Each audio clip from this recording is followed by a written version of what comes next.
Buenos días, profesor. Hoy vamos a presentarles sobre los amplificadores operacionales, también conocidos como OPAMPs, para reducir el nombre. Nuestro equipo se integra por Félix Pérez José Efraín, Inda Campos Jesús Emanuel, López Mesa Alejandro y su servidor para su sociedad ante Rafael. Aquí tenemos el dispositivo aquí en la portada, del cual vamos a estar tratando el día de hoy. Bueno, comenzamos. ¿Ya? Ah, perdón. Hola a todos. Primero vamos a ver lo que es el amplificador operacional. ¿El nombre? ¿Mm? ¿No vas a decir el nombre primero? No, primero que. Ah, no. Continúa,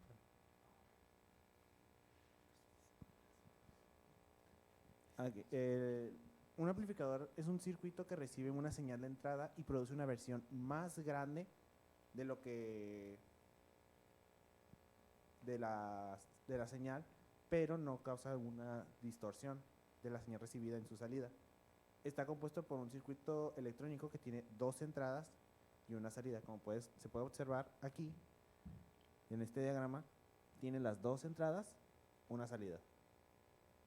En el circuito integrado que realiza la función de amplificador operacional es el 741, el cual se presenta como anteriormente en este diagrama.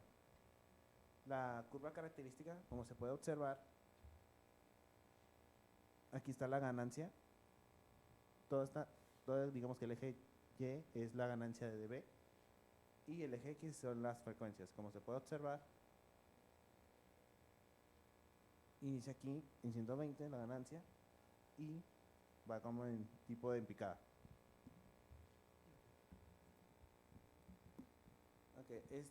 El amplificador inversor se trata de un amplificador cuya ganancia de lazo cerrado desde el voltaje de entrada al voltaje de salida está definida por la resistencia F y la resistencia I. La señal de entrada es invertida y se le confiere una ganancia que puede ser menor, igual o mayor a 1. Depende también de los valores que las resistencias poseen. Pueden amplificar señales de corriente alterna o de corriente directa.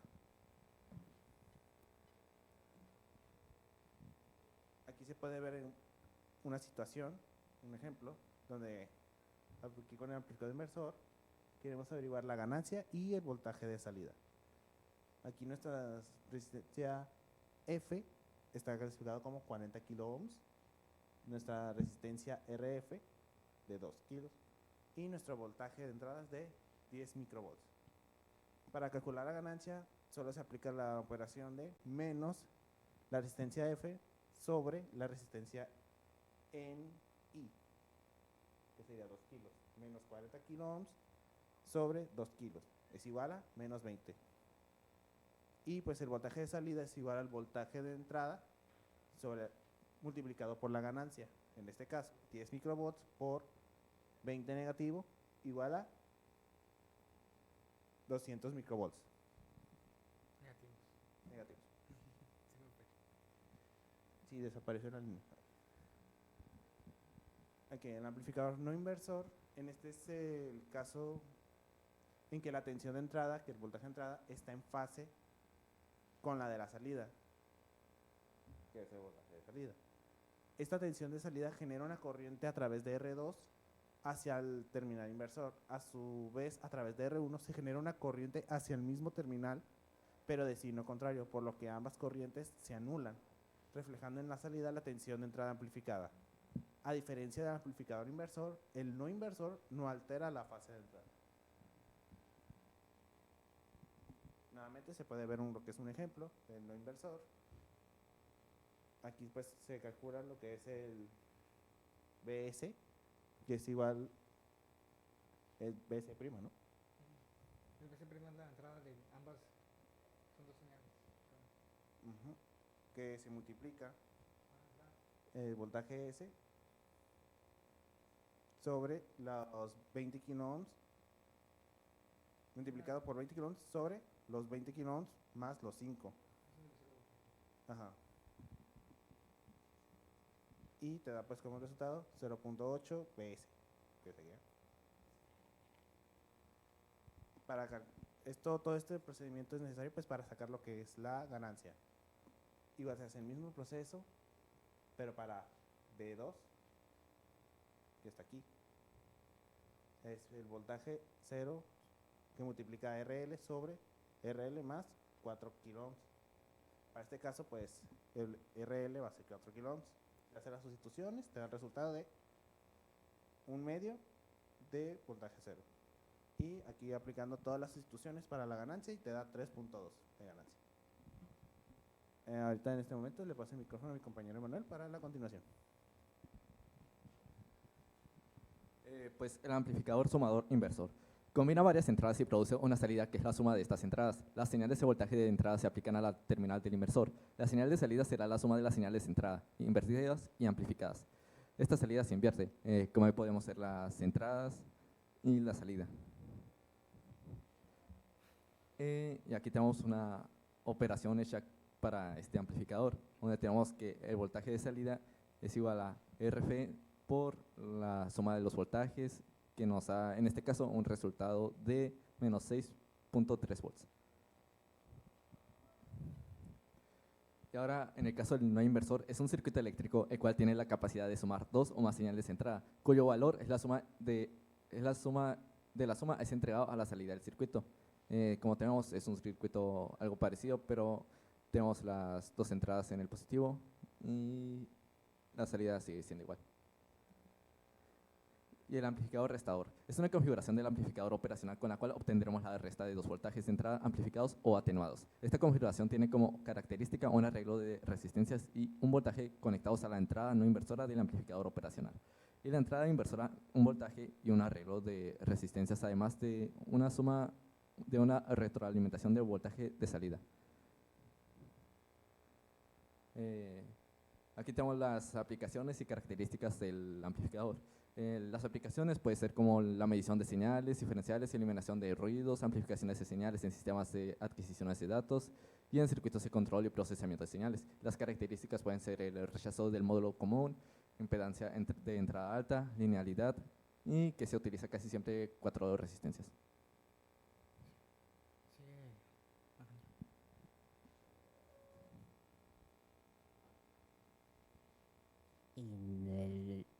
Y la curva característica del trabajo en el amplificador es en el que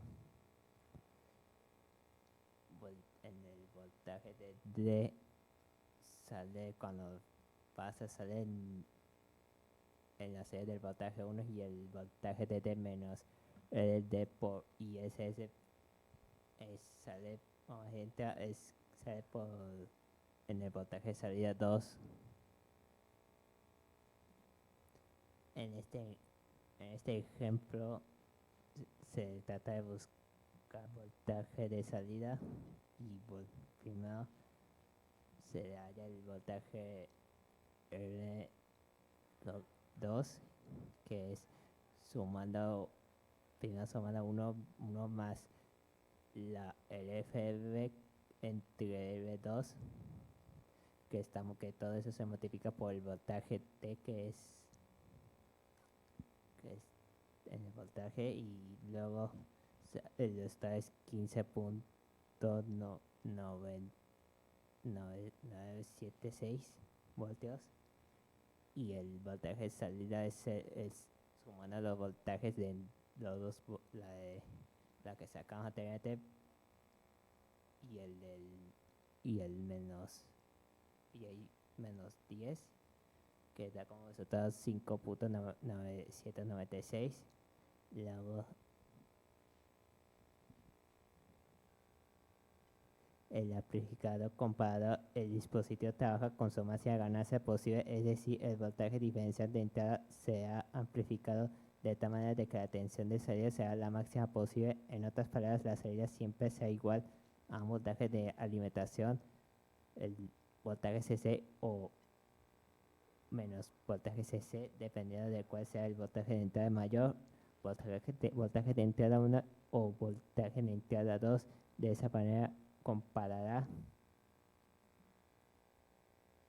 las aplicaciones para Para el comparador se utiliza como detectores de nivel, osciladores, convertidores A/D, circuitos de control y sistemas de protección. En sistemas digitales se usan para detectar cuando una señal analógica cruza un umbral específico.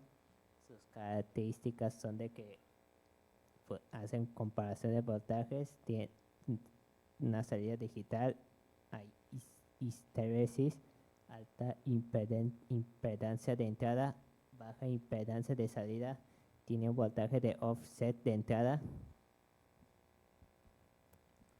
Bueno, yo soy Dante Rafael Pérez Ojeda y continuaré con la exposición. Bueno, aquí tenemos un ejemplo de la curva característica de trabajo del amplificador comparador. Y vemos cómo se da, cómo tiene diodos de protección.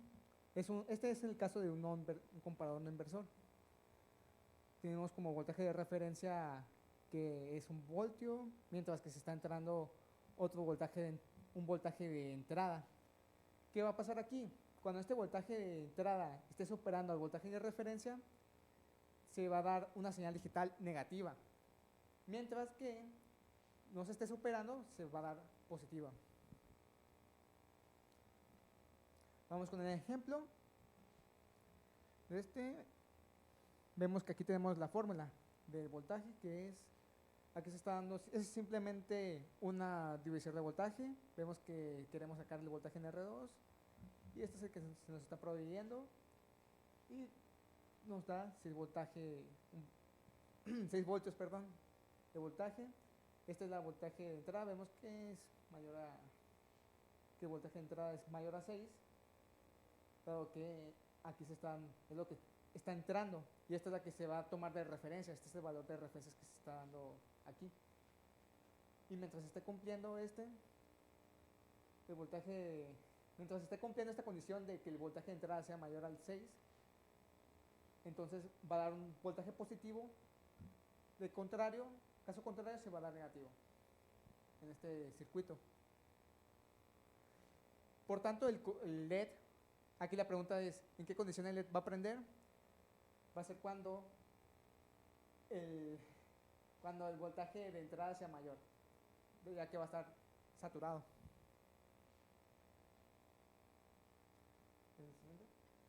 Okay. Ahora vamos a hablar de los filtros. Tenemos primeramente el filtro pasabajas, que se caracteriza por la frecuencia de corte del filtro, de modo que las señales de frecuencia superior son anuladas. Aquí vemos cómo tenemos la banda de paso ideal y cómo va bajando la frecuencia, cómo está dando paso a las frecuencias bajas.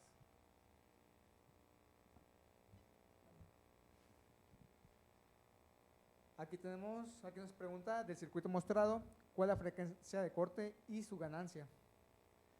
Bueno, vemos que la ganancia aquí, estamos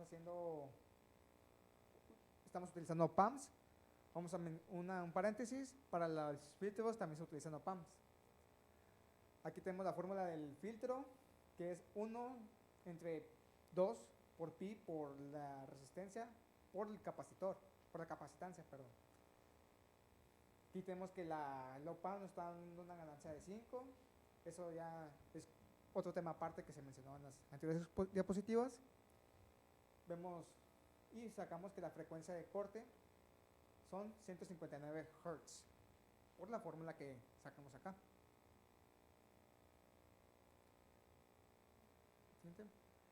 Ahora tenemos el filtro pasa altas. En este filtro las señales de baja frecuencia son atenuadas hasta que sean 0, dejando pasar solamente las de frecuencia alta. Aquí tenemos la curva característica. Se observa cómo hay una línea donde simplemente pasa esta frecuencia. Esta la elimina completamente. Y bueno, de nuevo, del circuito mostrado con la frecuencia de corte. Viene siendo la misma fórmula siempre. Tenemos de nuevo el mismo caso de 1 sobre 2 pi por R por C. Y aquí en este caso vemos que la frecuencia de corte es igual a 1.5 kilohertz, perdón. Y aquí tenemos el filtro pasabandas. Este tipo de filtro permite el paso de una gama específica de frecuencias y rechaza las frecuencias que estén por debajo y por encima de este rango. Es la combinación de un filtro pasaaltas y un filtro pasabajas. Este filtro también se conoce como filtro pasamedias, porque como se menciona aquí, se selecciona nada más lo que esté en medio y lo de abajo y lo de arriba, lo borra completamente. Aquí vemos la curva característica, donde simplemente está seleccionando una señal, no está yendo para arriba ni para abajo, esto simplemente lo elimina y se toma en cuenta esta parte de la señal. Siguiente. Ok. Del circuito mostrado, ¿cuál es el ancho de banda? Bueno, de nuevo, aquí vamos a tomar en cuenta dos frecuencias de corte, que van a ser las que se van a eliminar, las que se van a tomar, la que se va a aceptar, perdón. Aquí tenemos el filtro pasaaltas, que de nuevo utilizamos la fórmula 1 sobre 2 por R1 es capacitor 1. Ahora se toma en cuenta dos valores de capacitores, dos valores de resistencias. Y aquí vemos que el filtro pasaaltas es 10.61 kilohertz. Ahora bien, tenemos el filtro pasabajas, la frecuencia de corte para el filtro pasabajas, perdón, misma fórmula, tenemos de resultado 106.1 kilohertz. Y ahora bien, la resta del filtro pasabajas menos el filtro pasaaltas va a ser nuestro ancho de banda. Aquí se observa la fórmula, FC2 menos FC1 es igual a 95.5 kilohertz.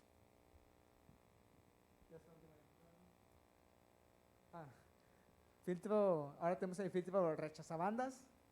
Como su nombre lo indica, elimina una determinada banda de frecuencias y permite el paso de todas las demás. Es decir, a contrario del anterior, aquí se selecciona una frecuencia en el medio que no se va a aceptar. Toda frecuencia que sea contraria a esa, sí se va a aceptar. Aquí tenemos el ejemplo, se rechaza esta frecuencia específica, se atenúa completamente a cero, bueno, o tendiendo a cero, y los demás se da paso. Continúan. Aquí de nuevo tenemos otro circuito donde se nos pide el ancho de banda. Y otra vez vamos a sacar FC1 y FC2, tomando como referencia FC1 para las altas y FC2 para las bajas. Vemos que frecuencia de corte para las frecuencias altas es 1.59 kHz, mientras que para frecuencias bajas la frecuencia de corte es 994 Hz. Ahora bien, de nuevo volvemos a restar y este es el ancho de banda, 596 Hz. Y ya sería todo por la exposición de hoy. Muchas gracias por su atención.